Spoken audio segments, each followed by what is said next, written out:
जय जोहार संगवारी हो। हमारे YouTube चैनल संगी साथी छत्तीसगढ़ संस्कृति को लाइक करें, कमेंट करें, सब्सक्राइब करें, शेयर करें और घंटी को जरूर दबाएं ताकि आपके लिए रोज नए नए वीडियो लाते रहें। धन्यवाद। जय जोहार, जय छत्तीसगढ़। भक्ति बाबा मल्ला लगा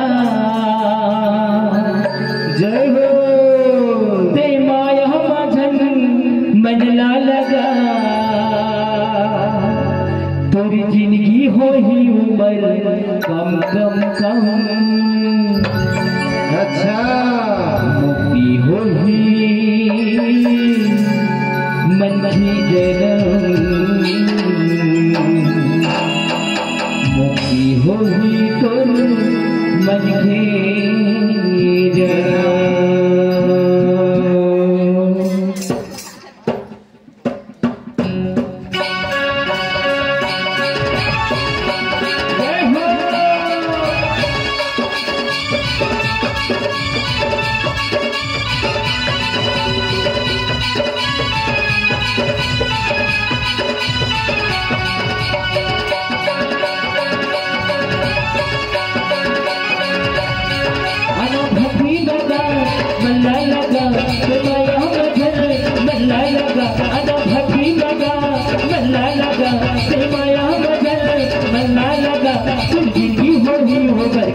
मुक्ति हो ही जय मुक्ति हो ही कर मक्खी जन्म मुक्ति हो ही कर मक्खी जन्म मुक्ति हो ही कर मक्खी जन्म मुक्ति हो ही कर मक्खी जन्म अना भक्ति लगा मल्ला लगा के माया मगन मल्ला लगा अना भक्ति लगा मल्ला लगा के माया मगन मल्ला लगा तो जिंदगी हो ही हो मुक्ति हो ही मुक्ति हो ही कर मक्खी जन्म मुक्ति हो ही कर मक्खी जन्म मुक्ति हो ही कर मक्खी जन्म मुक्ति हो ही कर मक्खी जन्म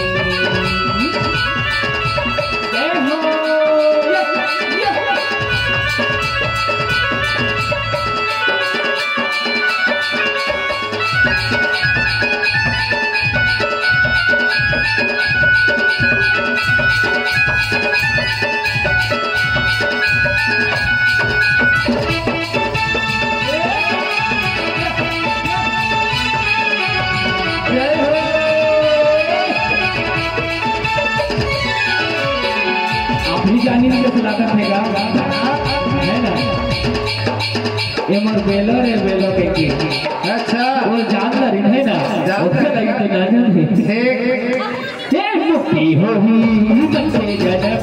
मुक्ति हो ही तो बच्चे जन्म मुक्ति हो ही तो बच्चे जन्म मुक्ति हो ही तो बच्चे जन्म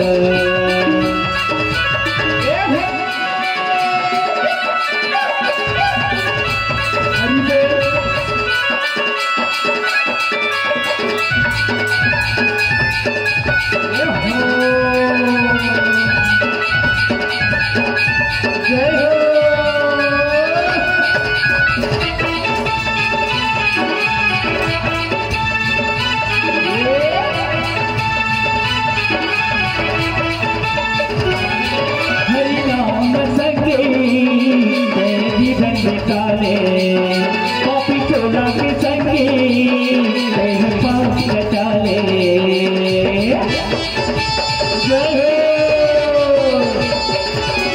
हरि नाम संगे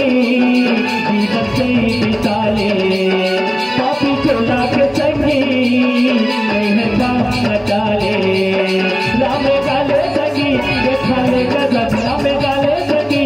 खाले गजब तेरे जीवन हो ही मुक्ति हो ही मुक्ति हो ही कर मक्खी जन्म मुक्ति हो ही कर मक्खी जन्म मुक्ति हो ही कर मक्खी जन्म मुक्ति हो ही कर मक्खी जन्म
मुक्ति होगी